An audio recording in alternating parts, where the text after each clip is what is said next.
Assalamualaikum dan Shalom. Perkenalkan, nama saya Happy Matande dengan NIM 240-140. Di sini saya akan memaparkan materi tentang mata kuliah perkembangan peserta didik, tentang materinya yaitu penyesuaian diri untuk memenuhi tugas dari Bapak Dr. Edi Wahyono. Baik, dalam materi ini ada beberapa materi yang akan saya bahas. Nah, yang pertama itu pengertian proses, faktor-faktor yang mempengaruhi dan strategi untuk mencapai kemampuan penyesuaian diri. Nah, penyesuaian diri itu sendiri adalah kemampuan individu untuk menghadapi tantangan dan perubahan dalam kehidupan sehari-hari. Kemampuan ini sangat penting dan sangat relevan di era globalisasi, karena setiap orang dituntut oleh fleksibel dalam menghadapi berbagai perubahan dan tekanan sosial.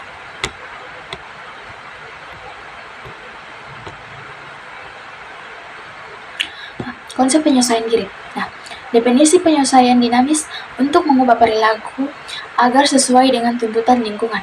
Soeharto 1999.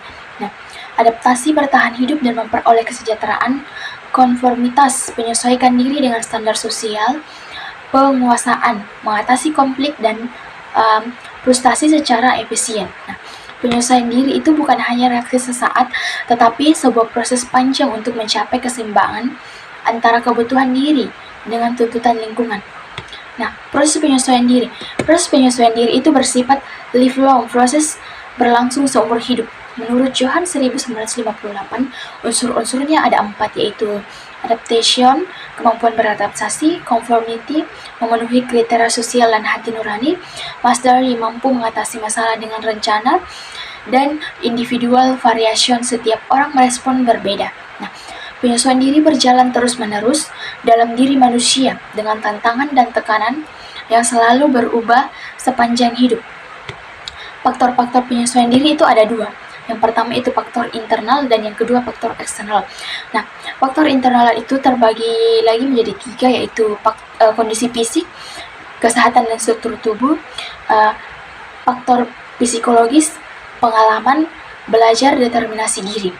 Nah, kematangan dan perkembangan individu. Nah, faktor internal juga mencakup 3 bagian. Yang pertama yaitu lingkungan keluarga dan hubungan orang tua dan anak. Yang kedua, lingkungan sosial dan budaya. Yang keempat, yang ketiga, pengaruh agama sebagai penenang dan sumber nilai hidup.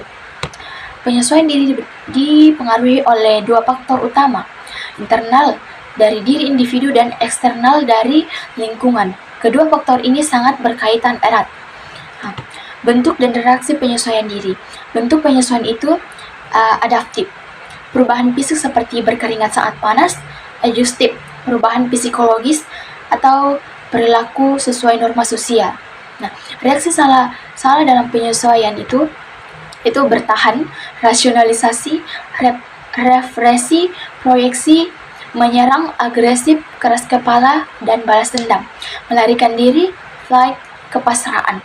Nah, reaksi salah terhadap masalah sering menyebabkan penyesuaian diri yang negatif, seperti menghindar atau menyerang orang lain.